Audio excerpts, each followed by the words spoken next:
You know what's absolutely ridiculous? The fact that the Galactic Council classified both of our species as Deathworlders, but they're still shocked we get along so well. Captain Olivia Reed snorted, taking a swig from her mug of something that smelled vaguely like cinnamon and motor oil. Across the table, Ambassador Kazarth of the Dra'kari Imperium clicked his mandibles in what humans had come to recognize as their version of laughter. His exoskeleton gleamed under the ambient lighting of the station's diplomatic lounge, the iridescent blues and greens shifting as he moved. Perhaps what's more ridiculous is that they expected us to immediately attempt to annihilate each other. Kazarth responded, his translator rendering his chittering speech into perfect English with just a hint of what humans would call a British accent. A quirk in the programming that no one had bothered to fix because, frankly, everyone found it amusing. As if being evolution-hardened survivors automatically makes one bloodthirsty. Well, to be fair, Olivia said, leaning back in her chair, your people do have acid sacs and can bench press a small shuttle.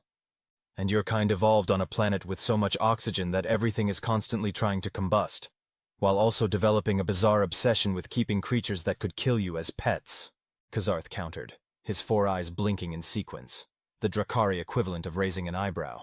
Touché, Olivia grinned, though I maintain that dogs are universally lovable, even the Minert, and they're basically sentient marshmallows. The unlikely friendship between Captain Reed and Ambassador Kazarth was a microcosm of the larger relationship that had developed between humans and the Dra'kari in the 5 years since first contact.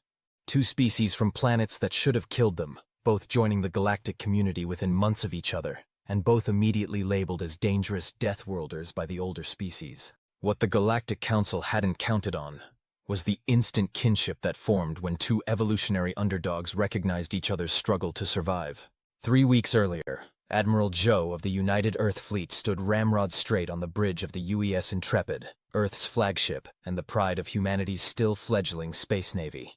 Beside him, Councillor Vexnar of the Galactic Council fidgeted nervously, his gelatinous form rippling with anxiety. Admiral, I must once again express my grave concerns about this joint military exercise with the Dra'kari. Vexnar burbled, his translator producing a high-pitched nasal voice that had been driving Zhou to the edge of his considerable patience for the past 3 days. And I must once again remind you, Counselor, that this exercise was approved by the full Council, including your superior. Zhou replied evenly, never taking his eyes off the main view screen where a formation of Dra'kari warships was visible, their sleek, almost organic-looking design contrasting with the more angular human vessels. A terrible mistake. Putting 2 Deathworld species together in a military context is asking for disaster. Your kinds are naturally aggressive, territorial, resourceful and adaptable, Zhou interrupted. And as I recall, those traits saved 3 Council worlds during the Hive incursion last year, while the civilized species were still debating the proper protocol for defensive actions. Vexnar's translucent body flushed a deep purple. Embarrassment, Zhou had learned. The Hive incursion had been a sore point for the older Council races, who had been caught completely flat-footed by the attack. It had been the combined human and Dra'kari forces, acting without Council approval, that had stemmed the tide and pushed the Hive back. That was an exceptional circumstance, Vexnar muttered. And now we're preparing for the next exceptional circumstance, Zhou said firmly. Computer, open a channel to the Dra'kari flagship. The view screen shifted, and the imposing figure of War Commander Tazriel appeared. Standing nearly 8 feet tall, with an exoskeleton the color of burnished copper, and eyes that glowed like hot coals, Tazriel was intimidating even to humans who had grown used to the Dra'kari appearance. Admiral Zhou. Tazriel's voice resonated through the bridge, the translator giving him a voice like gravel being crushed. My warriors are in position and eager to begin this exercise. As are we, War Commander. Are your observers comfortable? Zhou asked delicately, knowing that the Dra'kari had also been saddled with Council representatives who were likely just as nervous as Vexnar. Tazriel's mandibles clicked in a pattern that the human crew had come to recognize as amusement. Councillor Plex is currently experiencing what his species calls moderate digestive distress. Apparently, the concept of simulated combat is upsetting to his constitution. Zhou allowed himself a small smile. Councillor Vexnar seems to be holding up slightly better, though I suspect that's only because his species lacks a conventional digestive system. Beside him, Vexnar rippled indignantly. Indeed. Shall we proceed with Phase 1 of the exercise? My gunners are particularly looking forward to testing their targeting systems against your new stealth frigates. By all means, Zhou nodded. Though I should warn you, Our point defense AI has been significantly upgraded since our last joint operation. Your bombers might find their reception rather warm. We welcome the challenge, Admiral. Dra'kari vessels, assume formation Talon strike. Begin countdown to exercise commencement. As the Dra'kari ships began to move with uncanny precision into an attack formation, Vexnar oozed closer to Zhou, lowering his voice. This casual discussion of violence. It's disturbing, Admiral. Most species in the galaxy have evolved beyond such primitive instincts. Zhou glanced at the counselor, then back at the screen where Tazril was barking orders to his crew. With respect, Counselor, most species in the galaxy evolved on worlds that didn't actively try to kill them every day. When your planet tries to poison you, burn you, freeze you, drown you, or have something eat you on a regular basis, you either develop what you call primitive instincts, or you go extinct. And yet here you both are, bringing those instincts to the stars. Vexnar replied sourly. Yes, Zhou agreed. Here we are, and thank the stars for that, or the Hive would be sitting in the council chambers right now, deciding which of your worlds to consume next. On the view screen, the countdown reached 0, and the exercise began. Lieutenant Kai Wilson was having the time of his life, even as warning klaxons blared and his fighter shuddered under the strain of a high G turn. His squadron of 12 Earth Space Force Raptors was engaged in a furious dogfight with an equal number of Dra'kari Talon fighters, and the simulated battle had quickly evolved into an elaborate three-dimensional dance of death. Razor 3, break left! You've got one on your tail! Kai shouted into his comm as he rolled his own fighter and lined up a shot on a Talon that was pursuing his wingman. I see him, Razor-led, came the tense reply from Lieutenant Ali Nejam. Can't shake him! These bugs can pull G's that would turn us into jelly! Kai's targeting computer locked onto the pursuing Dra'kari fighter, and he triggered a simulated missile launch. In a real battle, a hypervelocity projectile would have streaked toward the target. In this exercise, the computer simply calculated trajectories and outcomes. His HUD flashed, miss. The Dra'kari pilot had detected the launch and executed an evasion maneuver that should have been physically impossible, even for their species. How the hell? Kai began, before his own warning system screamed at him. A Talon had somehow gotten on his 6 without him noticing. Before he could react, his fighter shuddered as the simulation registered a direct hit. Engine critical. Simulated kill. Damn it! Kai swore as his controls locked up, the simulation forcing him to play dead. He could only watch helplessly as the remaining members of his squadron were methodically picked off by the more maneuverable Dra'kari fighters. As the last human fighter was killed, a communication channel opened, and the face of his Dra'kari opponent appeared on his screen.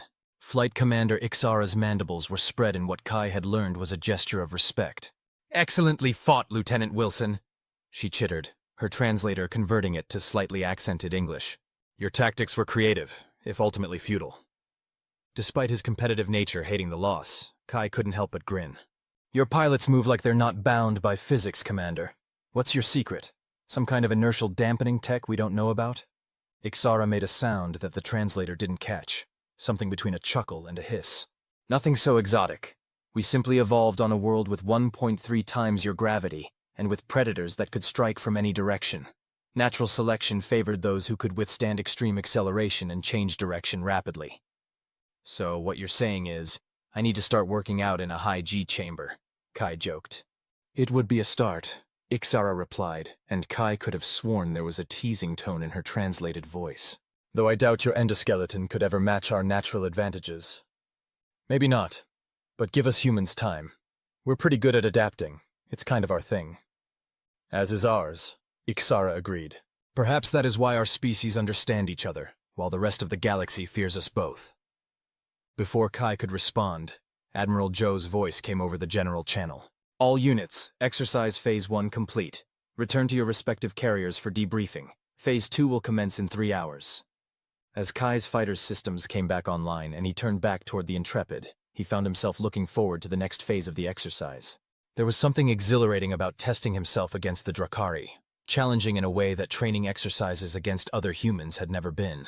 The rest of the galaxy might see 2 dangerous Deathworld species, but all Kai saw was the potential for humanity to learn and grow stronger from the competition, and maybe, just maybe, make some interesting friends along the way.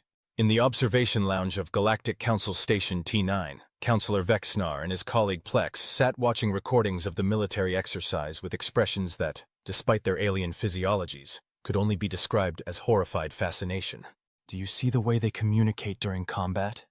Plex whispered, his 8 eyes blinking rapidly as the holographic display showed human and Dra'kari forces engaged in simulated ship-to-ship warfare. "There's casual banter, jokes even. What kind of evolved beings joke while engaging in violence?" "Deathworlders," Vexenar replied with a shudder that rippled through his gelatinous form. "Their neural pathways must be fundamentally different from ours. The stress hormones alone would render most civilized species catatonic." On the display, a human cruiser executed a daring maneuver, deliberately taking a glancing hit from a Dra'kari warship's simulated weapons to position itself for a more advantageous firing solution. Both counselors winced at the recklessness of it. "And they seem to be enjoying themselves," Plex noted with disbelief. "Look at the biometric readings from both crews. Elevated heart rates, increased neural activity, but none of the fear responses we would expect. It's as if they find this stimulating in a positive way." "That's precisely what worries me about having 2 Deathworld species in the Council," Vexenar said, lowering his voice even though they were alone in the lounge. "They think differently, react differently. What happens when they decide their interests align against the rest of us?" Plex shifted uncomfortably. "You're not suggesting they would form an alliance against the Council?" "I'm suggesting we need to be prepared for the possibility. These exercises were supposed to highlight their differences, remind them of their competitive instincts. Instead, they're building camaraderie, sharing tactics, even socializing between drills." The door to the observation lounge hissed open, and both counselors startled, their conversation cutting off abruptly. Olivia Reed entered, followed closely by Kazarth. Both were still in their military uniforms, though Kazarth's was a complex arrangement of articulated plates that accommodated his exoskeleton, while Olivia's was the more conventional blue and gold of the Earth Space Force. "Counselors," Olivia greeted them with a nod that was just this side of respectful. "Enjoying the show?" "Captain Reed, Ambassador Kazarth," Vexenar acknowledged, trying to keep the nervousness from his voice. "We were just analyzing the tactical data from today's exercises." "Fascinating stuff, isn't it?" Kazarth clicked, mandibles moving in what the counselors had learned was amusement. "I was just telling Captain Reed how impressed I am with humanity's point defense systems. Quite creative, using such simple projectile technology with such complex targeting algorithms. And I was complimenting the ambassador on the Dra'kari's new shield harmonics," Olivia added. "Absolutely brilliant way to conserve energy while maintaining protective coverage." Vexenar and Plex exchanged worried glances. "You're sharing military technology assessments?" Plex asked, voice higher than usual. Olivia shrugged. "Nothing classified. Just professional observations between allies." "Allies?" Vexenar repeated, the word clearly making him uncomfortable. "I was under the impression that Earth and the Dra'kari Imperium merely had a non-aggression pact and some trade agreements." Kazarth's upper eyes narrowed slightly. "Perhaps allies is premature, but friends seems appropriate. After all, we share much in common." "Such as?" Plex inquired, a hint of challenge in his tone. "Coming from planets that wanted us dead, for starters," Olivia replied casually. "You know, where evolution was a constant arms race between predator and prey, where the environment itself is trying to poison you, freeze you, or fry you depending on the season. Where everyday survival requires innovation, adaptation, and occasionally a really good immune system," Kazarth added. "Things that the Council species, evolving on their garden worlds, never had to develop." Vexenar's body darkened several shades, a sign of indignation. "Our evolutionary paths may have been less violent than yours, but that hardly makes them inferior. In fact, many would argue that species who evolved beyond the need for aggression are more advanced." Olivia held up her hands in a placating gesture. "No one's saying your evolution was inferior, Counselor. Just different. And those differences make it hard for you to understand why humans and the Dra'kari get each other so well." "Because you're both naturally aggressive?" Plex suggested, not bothering to hide his disapproval. Kazarth clicked his mandibles in what might have been a sigh. "Because we both understand that sometimes in life you have to fight. Sometimes against nature, sometimes against others who would do you harm.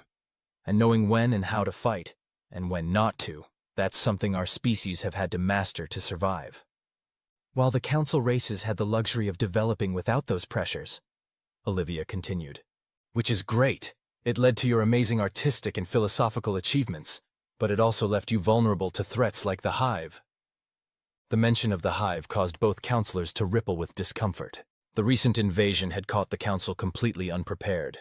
Their defense forces insufficient, and their decision-making processes too slow to respond effectively. "You need us," Kazarth said simply. "As much as our ways disturb you, the galaxy needs species who know how to fight when fighting is necessary."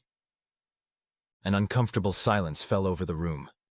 On the holographic display, the exercise continued, human and Dra'kari ships moving in complex patterns, testing each other's capabilities while simultaneously learning from each other. Finally, Vexnar spoke, his voice subdued. "Perhaps you're right, Ambassador, but that doesn't make your casual attitude toward violence any less concerning to us." Olivia's expression softened slightly. "We're not violent for violence's sake, Counselor. We're prepared for it when necessary. There's a difference." "I hope so, Captain," Plex said quietly. "For all our sakes."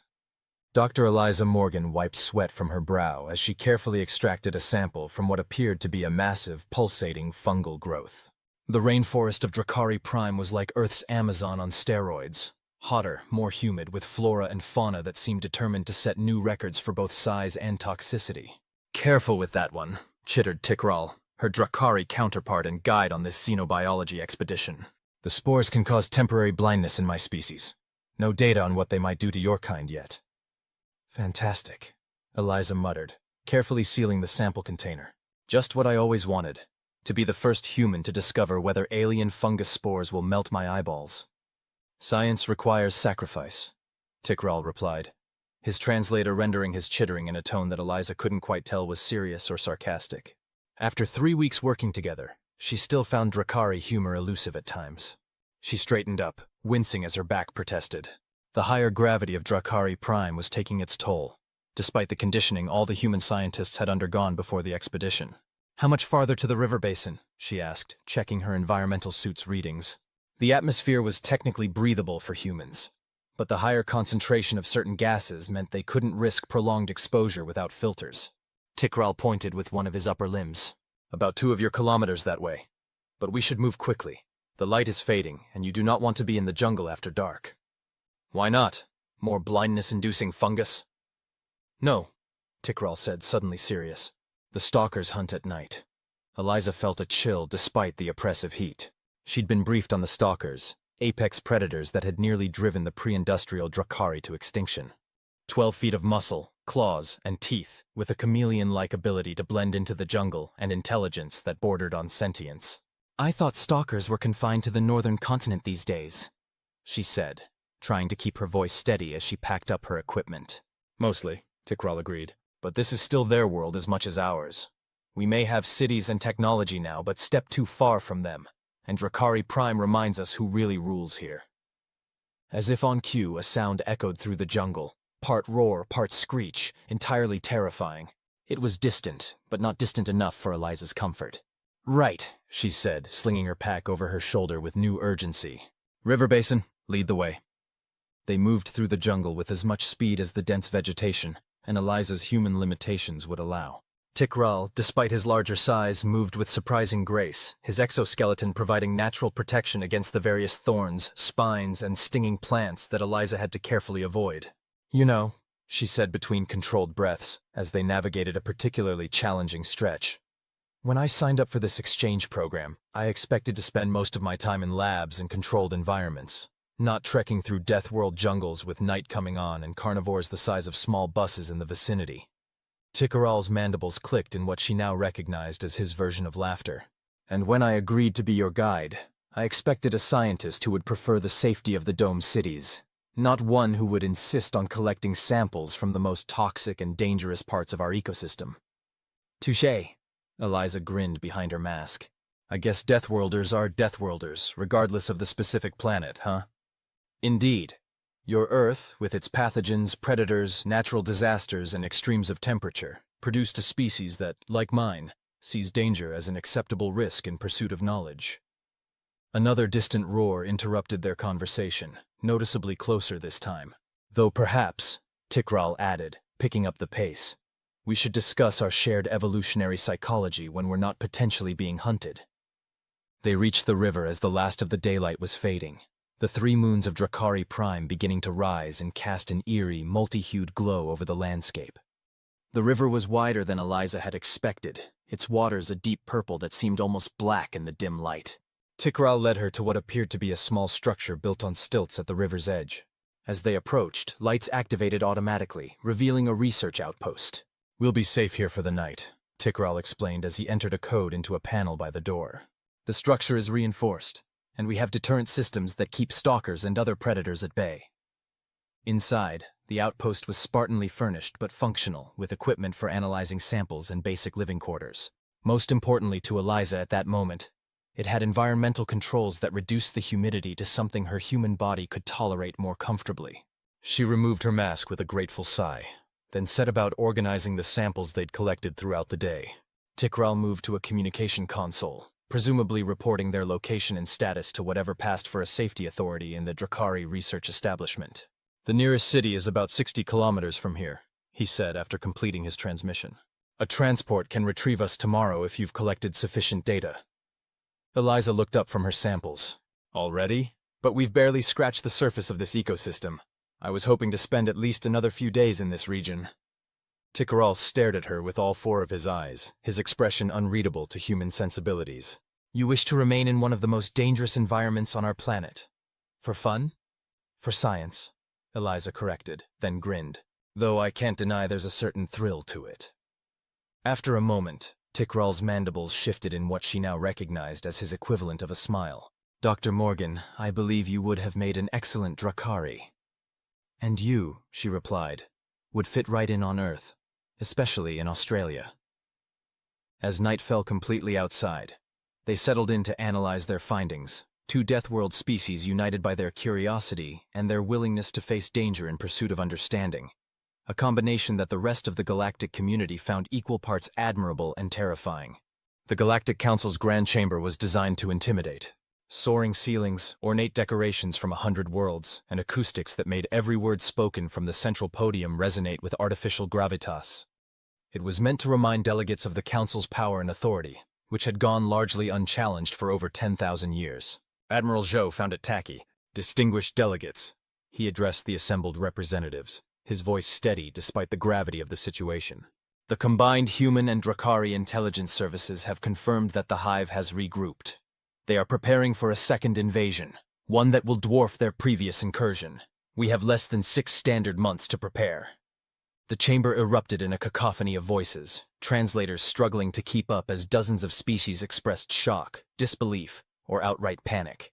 At Zhou's side, War Commander Tazaril stood impassively, only the slight twitching of his mandibles betraying his impatience with the Council's reaction. High Counselor Quila, a member of the ancient Ilir species who had been among the founders of the Galactic Council, raised a slender, 6-fingered hand for silence. Gradually, the chamber quieted. "Admiral Zhou, War Commander Tazaril," Quila's melodious voice carried effortlessly through the chamber. "These are grave tidings indeed, but we must approach this with reason and caution. The Hive's previous attack caused significant damage, yes, but our forces eventually repelled them." "With respect, High Counselor," Tazaril rumbled, "your forces did very little repelling. It was human and Dra'kari ships that bore the brunt of the fighting, while Council forces were held in reserve to protect vital systems." A murmur of discontent rippled through the chamber at the blunt assessment. "That is a simplification of a complex strategic situation," Counselor Vexner interjected from his position in the lower tier. "It's the truth," Zhou said flatly.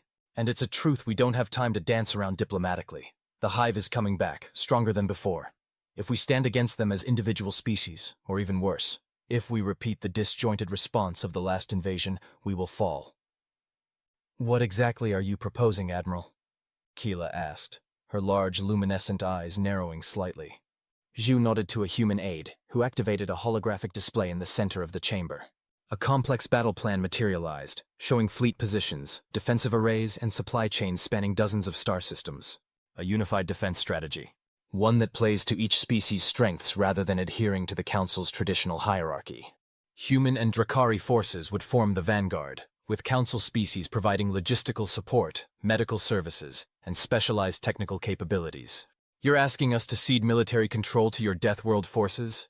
one of the Vral delegates asked incredulously, his feathered crest rising in agitation. "I'm asking you to acknowledge reality," Zhou replied calmly. "Our species evolved to fight, to survive against overwhelming odds. Yours didn't. That's not a moral judgment, it's biological fact. Tazaril stepped forward, his imposing presence causing several nearby delegates to edge away subtly. Consider this.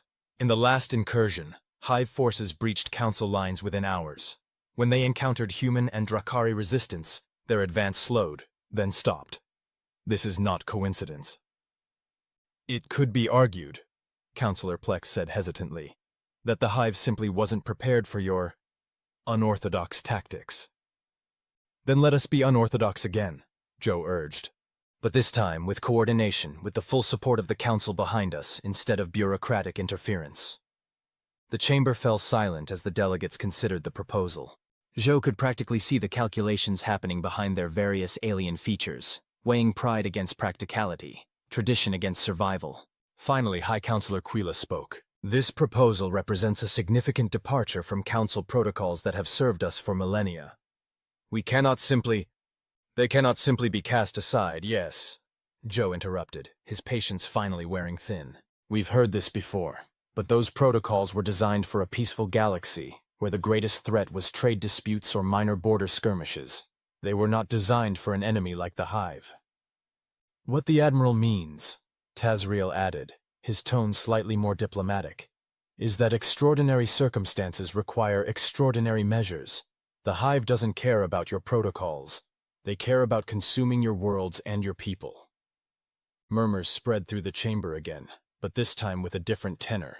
Less outrage, more uncertainty. May I speak? A new voice entered the conversation, and heads turned to see Ambassador Kazarth, standing from his position among the Dra'kari delegation.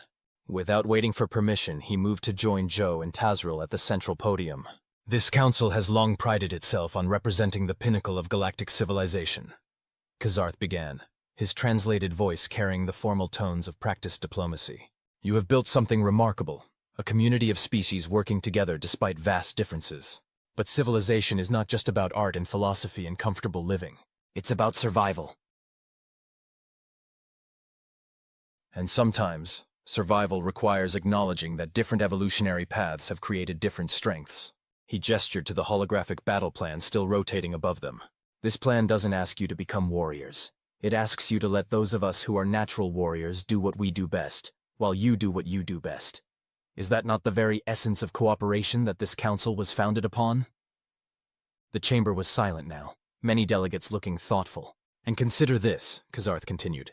Humans and Dra'kari, the species you fear for their aggressive instincts, are volunteering to place themselves at the front lines. To die first, if necessary, to protect worlds that have often treated them with suspicion since they joined this community. If that is not civilization, I do not know what is. High Councillor Quila studied Kazarth for a long moment, then looked to Zhou and Tazril. Something in her ancient eyes shifted. Ambassador Kazarth makes a compelling point, she said finally, as does the tactical data from the previous incursion. She turned to address the full chamber. We will recess for 12 hours to review the proposed strategy in detail.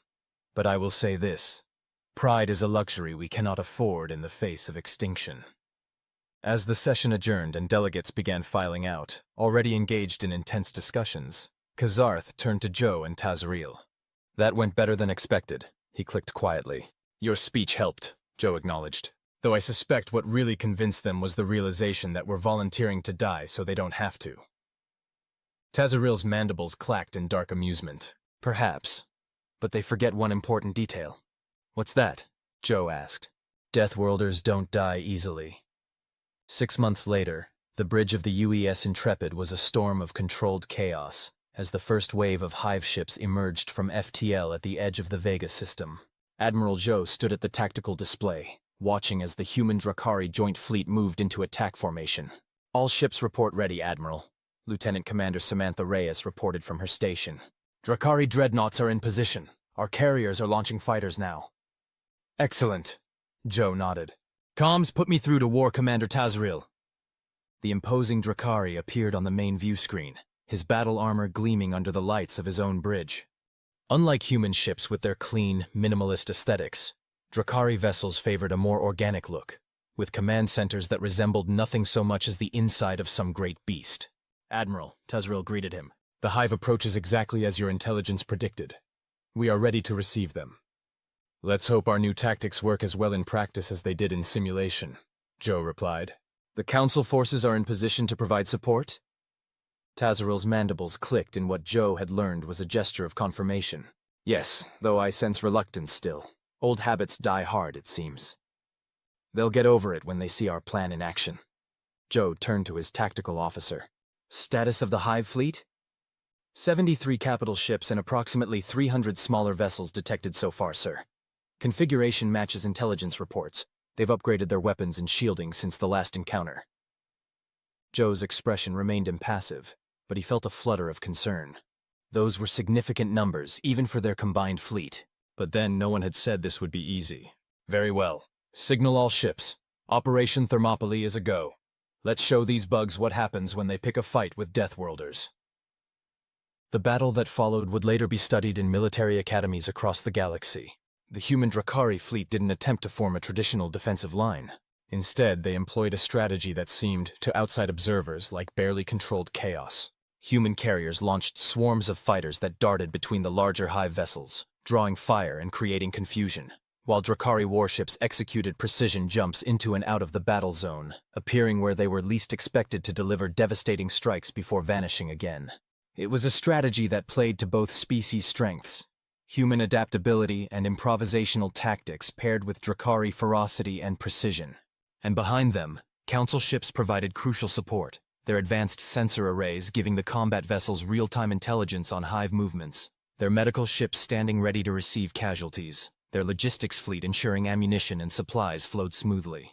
For the first time, the diverse species of the galaxy were working in true harmony, each contributing what they did best to a common cause. 3 hours into the battle, the tide began to turn. The Hive, accustomed to overwhelming opponents with sheer numbers and brute force, found themselves outmaneuvered at every turn by the seemingly unpredictable movements of the human Dra'kari forces.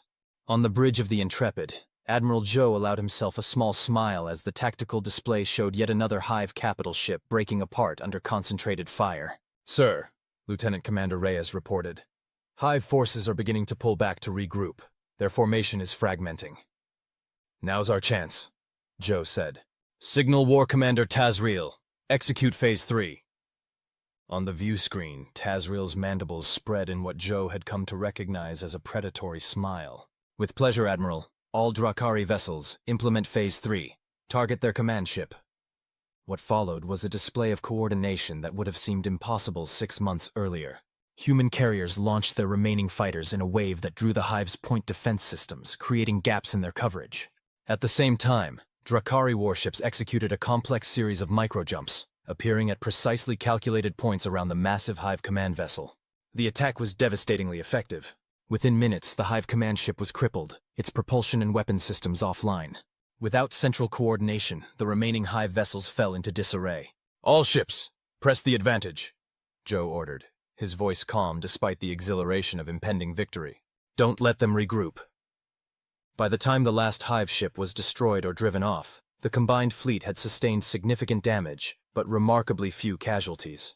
The innovative tactics, along with the Council species' superior medical technology, had kept losses to a minimum. As the all-clear was sounded and damage reports began coming in, Zhou opened a channel to Tazreel. War Commander, I believe congratulations are in order. Tazreel inclined his head in acknowledgement. Victory is sweet, Admiral. But this was merely the first wave. Our intelligence suggests the main Hive fleet is still gathering. True, Zhou agreed. But we've proven our strategy works. And more importantly, we've shown what can be accomplished when the galaxy stands united. Indeed. Although I suspect certain Council representatives may be somewhat discomfited by just how effective our Deathworlder tactics prove to be. Zhou chuckled. Let them be uncomfortable. As long as they're alive to feel that way, I count it as a win. 2 days later, aboard Galactic Council Station T9, a celebration was in full swing. Representatives from dozens of species mingled in the station's grand reception hall, partaking in a dizzying array of foods, drinks, and recreational substances tailored to their various biologies. Captain Olivia Reed stood near one of the viewports, nursing a glass of actual Earth whiskey, a luxury in this part of space, and watching the diverse gathering with a mixture of amusement and pride. Nearby, Kazarth was engaged in what appeared to be a spirited debate with a group of council scientists, his mandibles clicking rapidly as he gesticulated with his upper limbs. "Captain Reed," a familiar voice burbled beside her. Olivia turned to find Counselor Vexnar approaching, his gelatinous form glowing with what she had learned was a sign of good spirits among his kind. "Counselor," she nodded politely. "Enjoying the festivities?" "Indeed," Vexnar rippled. "Victory is a rare pleasure in these dark times, and this particular victory was illuminating for many of us." Olivia raised an eyebrow. "Illuminating how?" Vexnar's form shifted in what might have been embarrassment. "I must confess, many in the council, myself included, have harbored concerns about the inclusion of humans and Dra'kari in galactic society. Your species seems so intense to us, driven in ways that can be unsettling." "You mean we scare the hell out of you?" Olivia translated bluntly, taking a sip of her whiskey. Vexnar rippled again. "To put it directly, yes. Your capacity for violence, your comfort with risk-taking behavior, these are traits that most evolved species in the galaxy have deliberately bred out of themselves over millennia of civilization. And yet," Olivia noted, "those traits just saved a whole lot of civilized backsides from becoming hive food." "Precisely my point," Vexnar acknowledged. "What we perceived as dangerous aggression was, in fact, protective ferocity. What we saw as recklessness was adaptive courage. I believe we owe your species, both humans and Dra'kari, an apology for our prejudice." Olivia nearly choked on her drink. Council species rarely admitted error, and apologies were practically unheard of. "Well," she managed after recovering, "that's unexpected. Thank you, Counselor." "No, Captain." Vexnar's voice became solemn. "Thank you, and all your kind. The Council has existed for thousands of years, but we have become complacent. Perhaps we needed the challenge that your species represent to remember that evolution and progress are not always comfortable processes." Before Olivia could respond, Kazarth approached, his debate apparently concluded. "Captain Reed, Counselor," he greeted them. "I hope I'm not interrupting?" "Not at all," Vexnar assured him. "I was just expressing to Captain Reed my newfound appreciation for our Deathworld allies." Kazarth's 4 eyes blinked in sequence, a sign of surprise. "Such a change in perspective is most welcome, Counselor, though I suspect it may not be shared by all of your colleagues." "Change comes slowly to species as long-lived as mine," Vexnar admitted. "But this battle has started conversations that were long overdue. If you'll excuse me, I believe High Counselor Quila is about to make an address." As Vexnar oozed away toward the center of the hall, Kazarth turned to Olivia. "Did I just witness a council member acknowledging they were wrong about something? Perhaps the universe is ending after all." Olivia laughed. "Apparently all it took was a near-extinction event, and us putting our lives on the line to save them. Who knew?" "Speaking of saving lives," Kazarth's tone grew more serious, "I received word that Lieutenant Kai Wilson's squadron performed exceptionally well during the battle. Commander Ixara specifically mentioned his adaptive tactics." "Good to hear," Olivia nodded. "Kai's a born fighter, but he's smart enough to learn from your people's techniques. That kind of cross-species adaptation is what's going to keep us all alive in the long run." Kazarth's mandibles clicked in agreement. "Indeed. And Dr. Morgan's research on Dra'kari Prime has yielded promising results as well. Her team's analysis of our native flora has identified compounds that may be effective against certain Hive biotechnology." "See? This is what Vexnar and his friends don't get. It's not just about who can fight better. It's about combining our different perspectives, our different evolutionary paths, to create something stronger than either of us could be alone." Before Kazarth could respond, the ambient lighting dimmed, and High Counselor Quila stepped onto a raised platform at the center of the hall. The diverse crowd quieted as her serene presence commanded attention. "Representatives of the galaxy's united species," she began, her melodious voice carrying effortlessly through the hall. "Today we celebrate not just a victory against the Hive, but a victory for a new kind of galactic cooperation. One that recognizes and values the diverse strengths that each species brings to our collective society."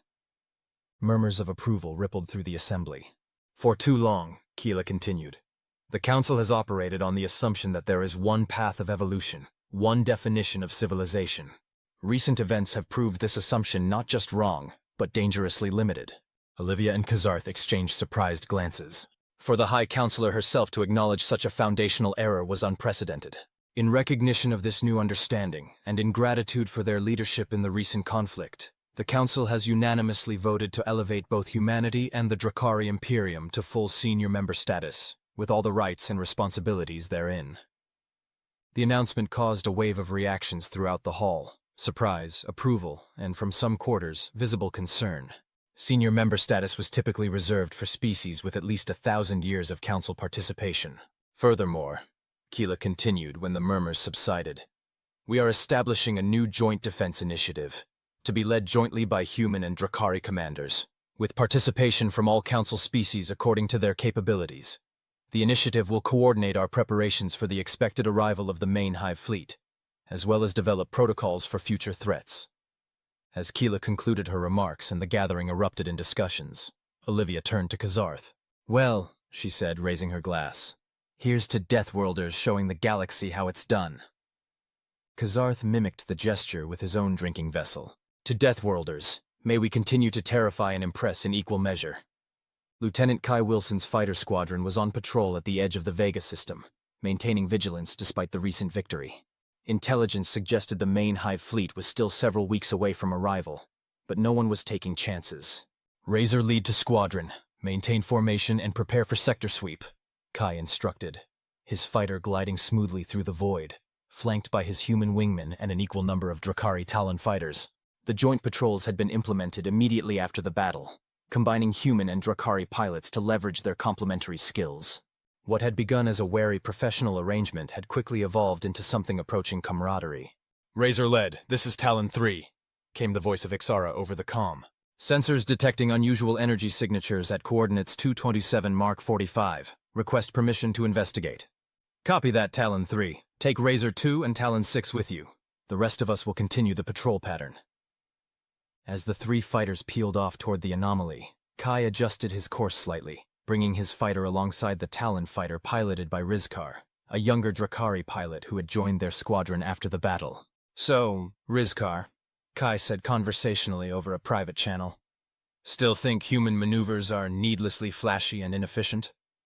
A chittering sound that the translator rendered as a chuckle came through the comm. I maintain that your species has an unnecessary flair for the dramatic, Lieutenant Wilson. However, I must admit that your unorthodox approach to spatial dynamics has certain advantages in combat situations.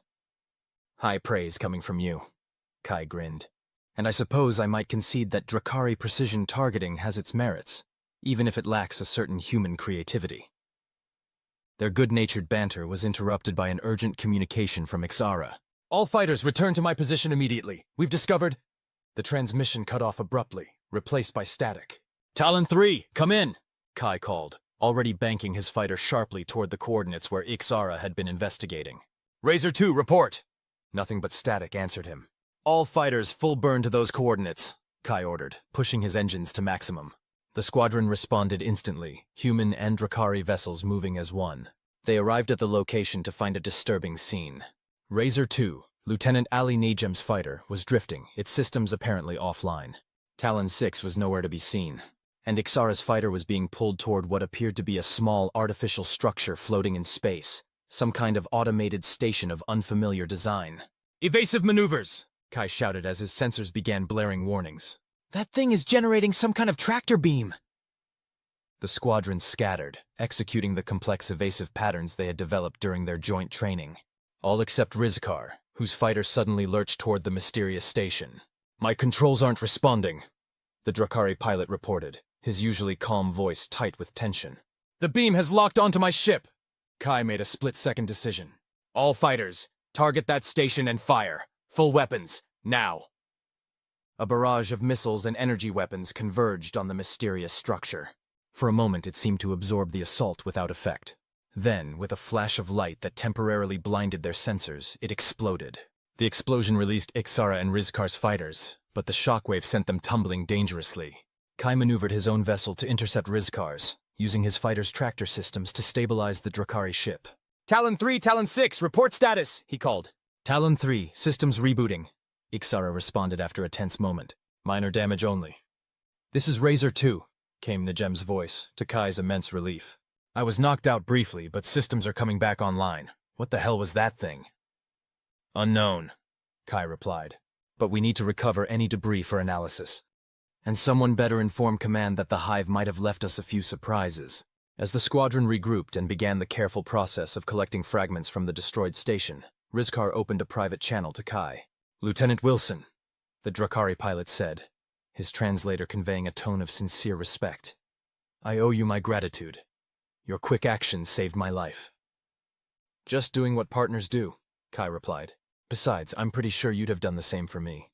Without hesitation, Rizkar confirmed. It seems our species have more in common than either of us initially believed. Kai smiled behind his flight helmet. Deathworlders looking out for each other. Turns out that's a pretty effective survival strategy. Indeed, Rizkar agreed. Perhaps the best strategy of all. Dr. Eliza Morgan stood in the laboratory aboard Galactic Council Station T9, surrounded by samples from both Earth and Dra'kari Prime. The joint xenobiology research project had been accelerated following the battle, with Council resources now fully supporting the exchange of knowledge between the two Deathworld species. The cellular regeneration rate is remarkable, Tikral observed, his 4 eyes focused on a microscope displaying tissue samples from an Earth reptile. Much faster than any comparable Dra'kari species.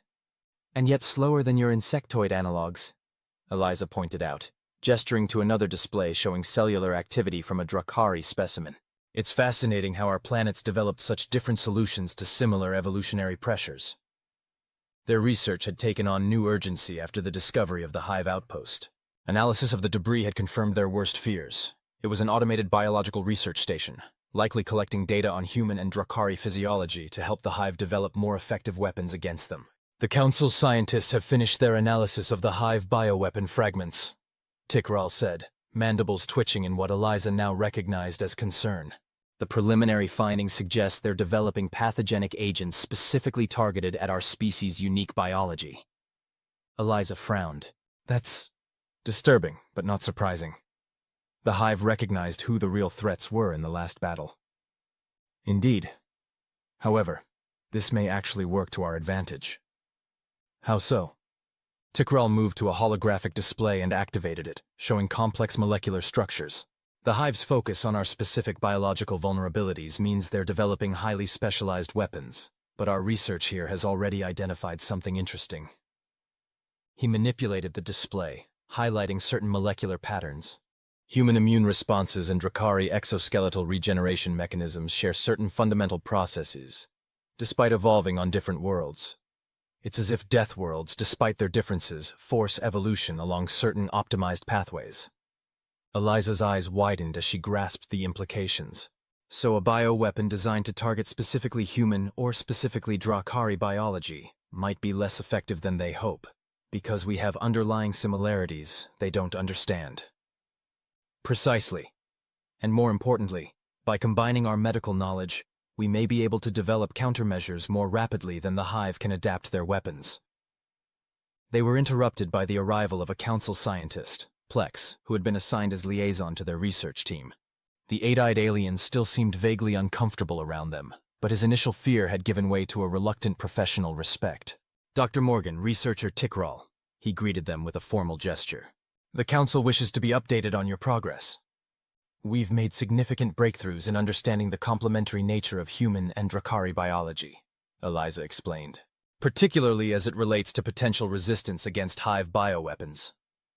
Plex's eyes blinked in sequence. A gesture Eliza had learned indicated interest. The Council will be pleased to hear this. However, there is another matter of some delicacy that I have been asked to discuss with you. Tikral's mandibles shifted slightly, the equivalent of a raised eyebrow. What matter is that, Counselor? Plex seemed to hesitate, his posture shifting uncomfortably. There has been discussion among certain Council members about the possibility of adapting some of your Deathworld biological advantages for other species. Eliza and Tikral exchanged glances. You're talking about genetic engineering, Eliza said flatly. Taking traits that humans and Dra'kari evolved over millions of years of survival pressure and artificially introducing them into Council species. It is merely a theoretical discussion at this point, Plex hurried to clarify. But yes, some believe that this crisis presents an opportunity to Strengthen all galactic species against future threats.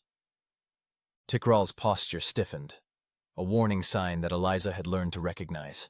Counselor, with respect, such enhancements would be far more complex than simply transferring genetic code. Our traits evolved in specific environmental contexts, balanced by countless other adaptations. The unintended consequences could be severe. Not to mention the ethical implications, Eliza added. Are all Council species in agreement with this theoretical discussion? Or are some being volunteered as test subjects by others? Plex's discomfort was now obvious, his color shifting to a deeper hue. There are differing opinions on the Council, which is why I have been asked to sound out your thoughts on the matter, discreetly. Eliza sighed. Counselor, we're scientists. We believe in the free exchange of knowledge for the benefit of all. But what you're suggesting goes beyond knowledge sharing into something much more problematic. Perhaps, Tikral suggested, his tone more diplomatic. We could focus first on developing medical treatments and defensive measures based on our combined research. Genetic engineering of entire species is a step that would require far more study and ethical consideration than our current crisis allows for. Plex seemed relieved by this compromise. That seems a reasonable approach. I will convey your perspective to the Council. After he had left, Eliza turned to Tikral. Did that conversation strike you as ominous, or is it just me? Not just you, Tikral confirmed, his mandibles clicking rapidly, a sign of agitation. For millennia, Council species have regarded Deathworlders with fear and suspicion. Now suddenly they wish to adopt our traits? I find the shift concerning. From dangerous savages to useful genetic material in one easy step, Eliza muttered. I guess we should be flattered? Or vigilant, Tikral replied. In my experience, those who fear you rarely develop genuine respect overnight. More likely, they simply find new ways to view you as a resource rather than an equal. Eliza nodded slowly. Well, let's focus on what we can control, developing defenses against the Hive, and maybe keeping copies of our most important research in secure locations, just in case. A prudent Deathworlder precaution, Tikral agreed, his mandibles shifting into what Eliza now recognized as a smile. It seems our evolutionary paranoia has its uses. Always has, Eliza smiled back. That's kind of the point. The emergency meeting of the Joint Defense Initiative was called at 0300 station time, rousing commanders and representatives from their sleep cycles. Admiral Zhou and War Commander Tazriel stood at the head of the conference table, their expressions grim. Thank you all for coming on such short notice, Zhou began without preamble. Approximately 4 hours ago, our long-range scout vessels detected the main Hive fleet entering the Proxima system. They will reach Vega in less than 72 hours. A holographic display activated above the table, showing a massive assemblage of Hive vessels, far larger than anyone had anticipated. By our current count, they have over 300 capital ships and nearly 2,000 support vessels. Tazriel continued, his normally steady voice tinged with concern. This is more than triple the force we faced in the previous battle. The room erupted in shocked murmurs. Ambassador Kazarth, present as the civilian representative of the Dra'kari, clicked his mandibles anxiously. Our current forces cannot hope to defeat such numbers through conventional tactics, he stated, voice grave. No, Zhou agreed. They cannot, which is why we're not going to use conventional tactics. He nodded to Captain Reed, who activated a different holographic display, this one showing schematics for what appeared to be massive space stations positioned at strategic points throughout the Vega system. These are gravitational disruption arrays, Zhou explained, based on technology that both our species have been developing independently, but that we've now combined. When activated, they will create localized distortions in space-time that will effectively trap the Hive fleet in bubbles of altered physics. In simple terms, Tazriel added, their ships will experience extreme time dilation. What seems like minutes to them will be hours to us, giving our forces the time to target and eliminate their vessels systematically. Councillor Vexnar, who had been uncharacteristically quiet until now, rippled with obvious concern. This technology, it violates several Council prohibitions on weapons of mass destruction. Manipulating the fundamental forces of the universe is precisely the kind of research that led to the cataclysm of Deneb III. With respect, Councillor, Zhou replied. The cataclysm occurred because those scientists didn't fully understand what they were doing. Our research teams, working together, have solved the stability issues that plagued earlier attempts. And we have no choice, Kazarth added firmly. The alternative is allowing the Hive to overwhelm us with sheer numbers. Would you prefer we adhere to regulations and face extinction, or bend them and survive? The room fell silent as the implications sank in. It was High Counselor Quila who finally spoke, her ancient voice carrying the weight of countless difficult decisions. How quickly can these arrays be deployed? We've already begun construction using automated facilities throughout the system, Tazaril answered. The basic frameworks will be in place within 48 hours, but to complete them in time, we'll need every available ship and worker, Zhou finished, including all Council vessels currently in the system. Keela's luminescent eyes studied the schematics floating above the table. After what seemed an eternity, she nodded. The Council grants emergency authorization for this technology, with the understanding that all research and deployment information will be surrendered for review once the crisis has passed. Zhou and Tazaril exchanged glances, a silent acknowledgement that copies of the research would already be secured elsewhere, regardless of future Council decisions. Thank you, High Counselor, Zhou said with formal respect. Now let's get to work. We have less than 3 days to prepare the biggest surprise party the Hive has ever experienced. As the meeting dispersed into action teams, Kazarth moved to join Captain Reed, who was already coordinating deployment schedules with a mixed team of human and Dra'kari officers. It seems the Council's fear of Deathworlders was not entirely misplaced, he commented quietly. We are indeed dangerous, just not to them. Olivia glanced up from her work with a grim smile. That's the thing about evolution on a planet that wants to kill you. You get really good at staying alive. And now, we're going to teach the Hive that lesson the hard way. The main Hive fleet emerged from FTL exactly where intelligence had predicted, their massive ships casting long shadows across the Vega system as they approached in an ominous, perfectly coordinated formation. Their numbers were even greater than the scouts had reported, a veritable armada of biological mechanical hybrid vessels that darkened the space around them. But the defenders were ready. All ships, assume defensive positions. Admiral Zhou's voice was calm and steady as it echoed across communication channels throughout the combined fleet. Gravitational array control teams, stand by for activation on my mark. The human Dra'kari fleet had positioned itself in what appeared, at first glance, to be a suicidal formation, clustered in tight groups that would be easy targets for the Hive's overwhelming firepower. But appearances, as the saying went, were deceiving. Hive vessels accelerating, reported Lieutenant Commander Reyes from her station on the Intrepid's bridge. They're moving to engage. Let them come, Zhou said quietly. Wait for them to commit. On the view screen, the massive Hive ships continued their advance, their organic-looking hulls pulsing with ominous energy as weapons systems charged. They showed no hesitation, no caution, only the relentless hunger that drove their species. Range in 30 seconds, Reyes counted down. 20. 10. Gravitational arrays, activate, Zhou commanded. Throughout the system, the hastily constructed but precisely placed arrays hummed to life, their exotic power cores generating fields of distorted space-time that expanded outward in carefully calculated patterns. To outside observers, it appeared as if the fabric of reality itself was rippling around the advancing Hive fleet. The effect was immediate and dramatic. The foremost Hive vessels seemed to slow, their movements becoming sluggish, as if they were pushing through invisible molasses. Behind them, ships that hadn't yet entered the fields continued at normal speed, creating a cascading collision effect as vessels crashed into one another. It's working!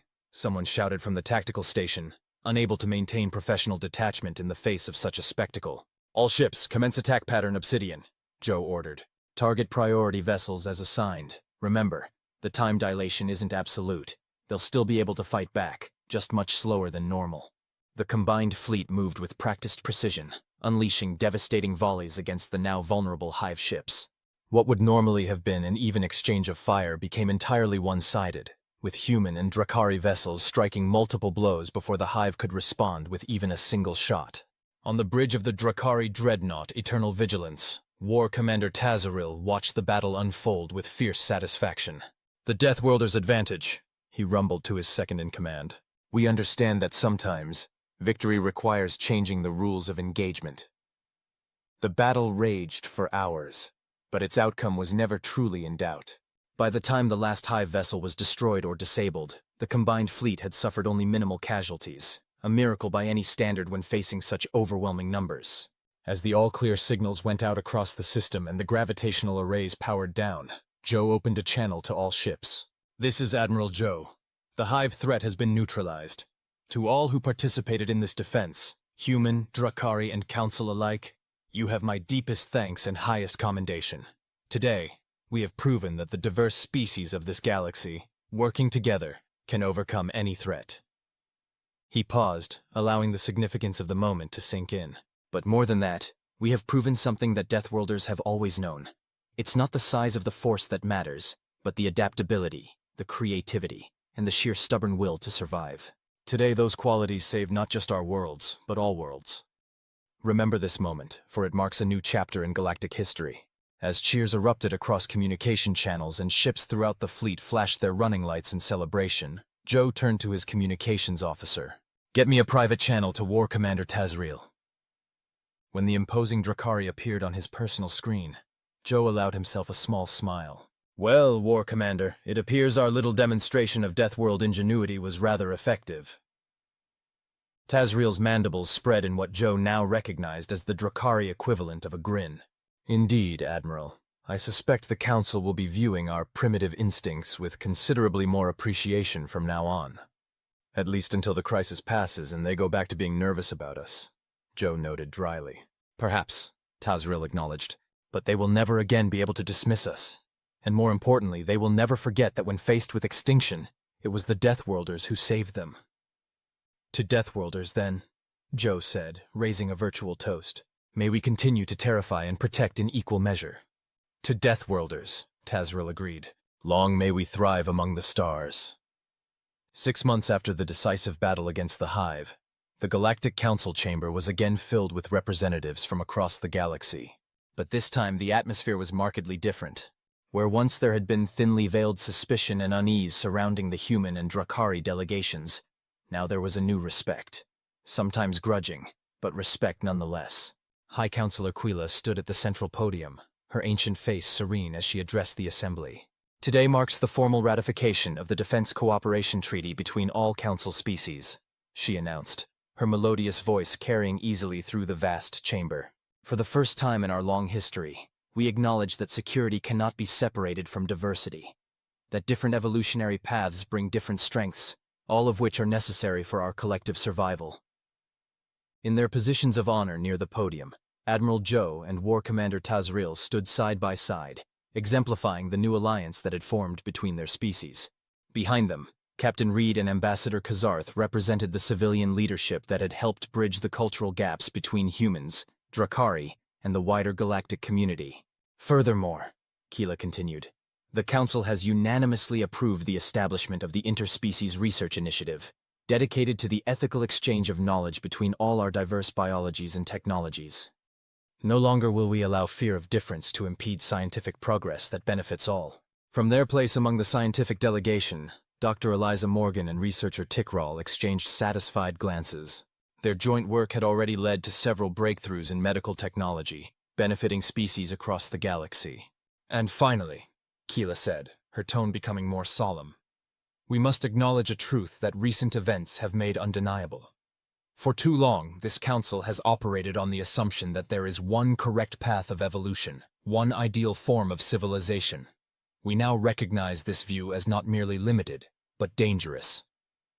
A murmur ran through the chamber, some approving, some clearly uncomfortable with such a fundamental challenge to traditional Council philosophy. "The humans have a saying," Keela continued. "Diversity is strength. In their brief time among the stars, they have demonstrated the wisdom of this principle. The Dra'kari, too, have shown us that different does not mean lesser, that adaptation to harsh conditions produces not savagery, but resilience." She gestured toward the human and Dra'kari representatives. "When two Deathworld species met, many feared conflict. Instead, they recognized kindred spirits, and in doing so, they taught the rest of us a valuable lesson about looking beyond superficial differences to find common ground." As the formal session concluded and the chamber broke into smaller discussion groups, Captain Reed found herself approached by Counselor Vexnar, who seemed to have overcome much of his previous nervousness around humans. "Captain Reed," he greeted her, his gelatinous form rippling in what she now recognized as a gesture of respect. "I wanted to personally thank you for your efforts during the crisis. Your leadership was most impressive." Thank you, Counselor, Olivia replied with a genuine smile. Though I think the credit belongs to all of us. When it mattered, we set aside our differences and worked together. Indeed, Vexnar agreed. Although I must confess, some of those differences still perplex me. Such as?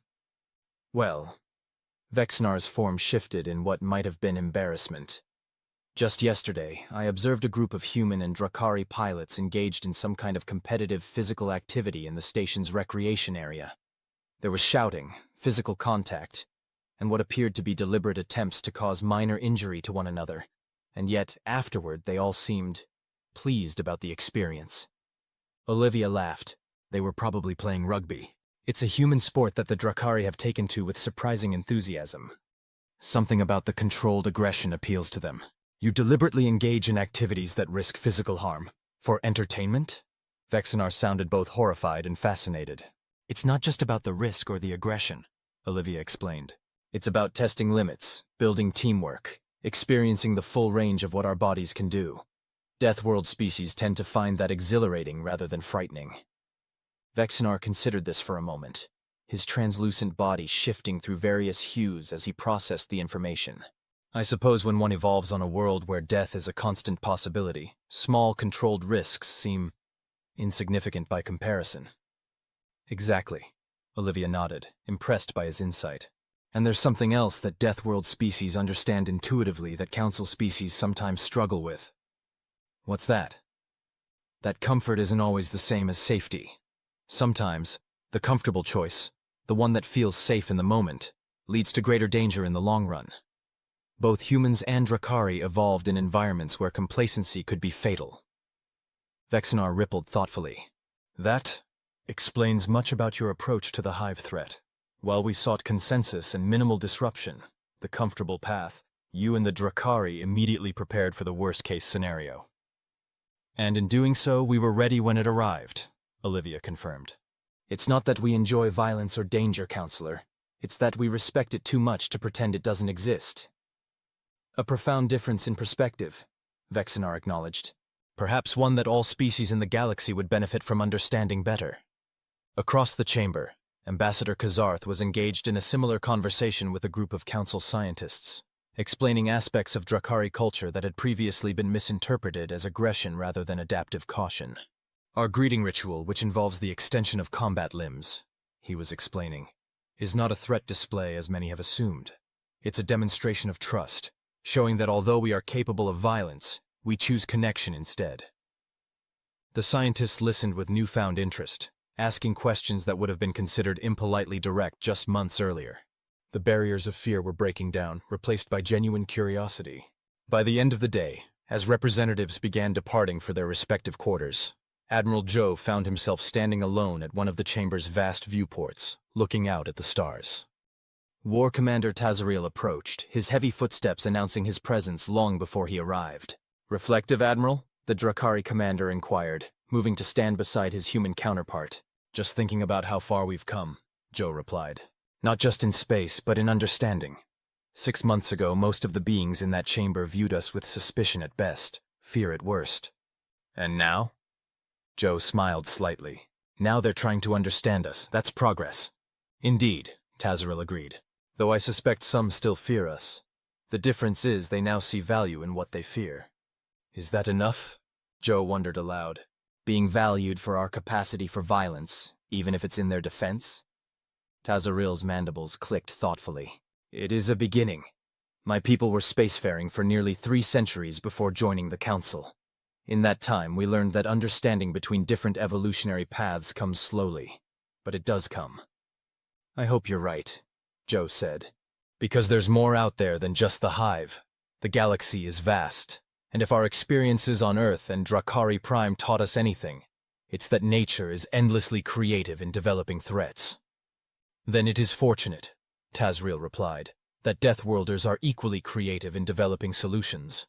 And perhaps even more fortunate that we found each other before finding something worse." Zhou turned away from the viewport to face his ally directly. "Two unlikely friends, then, and to teaching the galaxy that when 2 Deathworld species meet, one does not have to bow," Tazariel finished. "Both can stand tall together." Epilogue. 1 year later.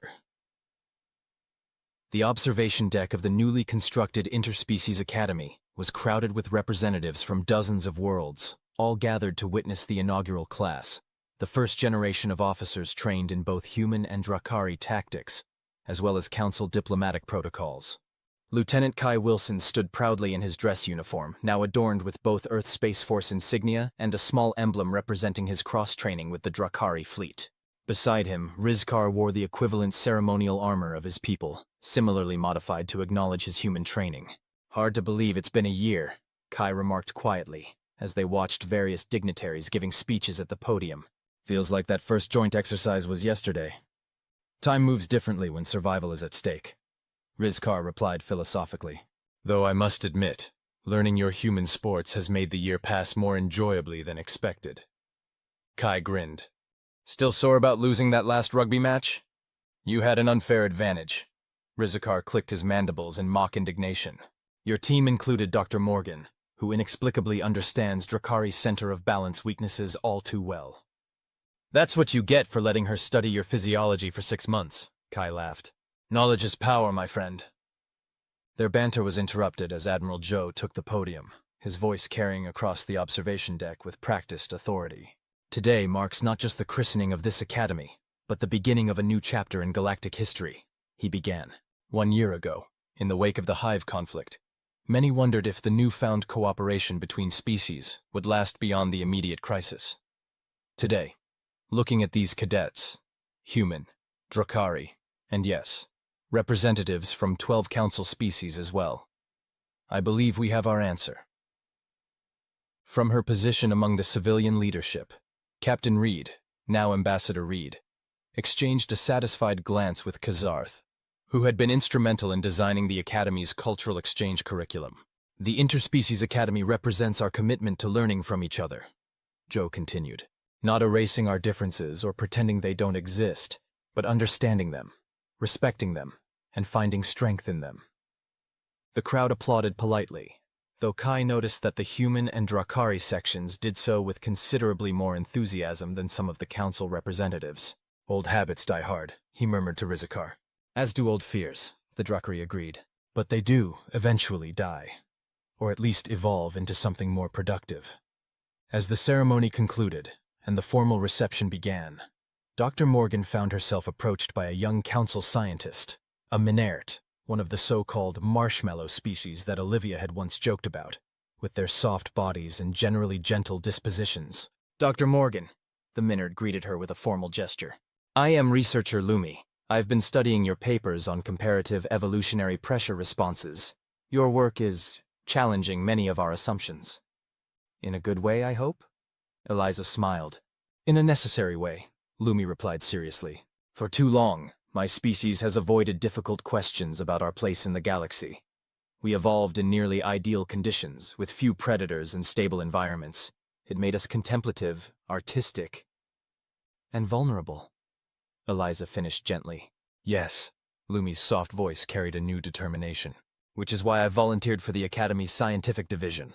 I want to understand how Deathworld species think, how you prepare for threats before they emerge. Not to become like you, but to complement your approaches with our own strengths." Eliza felt a surge of optimism hearing those words. "That's exactly the point of this academy. Not homogenization, but synergy. Each species bringing their evolutionary advantages to the table." Across the reception hall, High Counselor Quila was engaged in conversation with War Commander Tazriel, her ancient eyes studying him with new understanding. "I must confess, War Commander," she said softly, "that when humans and Dra'kari first joined the Council in such close succession, I feared you would eventually form an alliance against the rest of us. Your similar evolutionary backgrounds seem to make you natural allies and potential conquerors." Tazriel's mandibles shifted in what she now recognized as amusement rather than aggression. "A logical fear, High Counselor, but one based on a fundamental misunderstanding of what Deathworlds teach their children. Which is that power without restraint destroys itself," Tazriel explained. "On a world that constantly tries to kill you, those who cannot control their strength, who waste resources on unnecessary conflicts, who fail to form cooperative bonds, They do not survive long enough to reach the stars. Keela considered this, her luminescent eyes thoughtful. A harsh but effective teacher, it seems. The harshest, Tazaril agreed, but one whose lessons, once learned, are never forgotten. As the reception continued into the evening, the various species mingled more freely than would have been imaginable a year earlier. Cultural barriers still existed, of course. Evolutionary differences couldn't be erased by mere goodwill. But the fear that had once defined those interactions was noticeably diminished. In one corner, Lieutenant Commander Reyes was teaching a group of Council junior officers a simplified version of poker, explaining how the human game of bluffing and probability calculation had surprising tactical applications. In another, Dra'kari engineers were demonstrating their exoskeletal augmentation technology to fascinated Council scientists, showing how adaptations originally evolved for survival on their harsh homeworld had been refined into tools for exploration and construction. And at the center of it all, Admiral Zhou and Ambassador Reed stood with their Dra'kari counterparts, watching the future of the galaxy take shape before their eyes. "You know what's absolutely ridiculous?" Reed said with a smile, deliberately echoing her words from that conversation with Kazarth a year earlier. "The fact that it took a near-extinction event for everyone to realize that diversity is actually an advantage." Kazarth's mandibles clicked in amusement. "Perhaps what's more ridiculous is that anyone ever thought otherwise. After all, evolution itself demonstrates that adaptability, not uniformity, is the key to survival." "To adaptability, then," Zhou raised his glass in toast. "And to the continued cooperation of Deathworlders and Garden-Worlders alike." "To the future," Tazril added. "Whatever threats it may hold, we will face them not as separate species, but as one galaxy." As glasses clinked and mandibles clicked in agreement, human and Dra'kari eyes met with shared understanding. The understanding that comes from walking similar paths on different worlds. Two Deathworld species who had found in each other not enemies to be feared, but allies to be valued. For in the end, when two Deathworlders meet, it is not inevitable that one must bow. Sometimes they simply recognize each other, stand tall together, and teach the rest of the galaxy what real strength looks like. The end.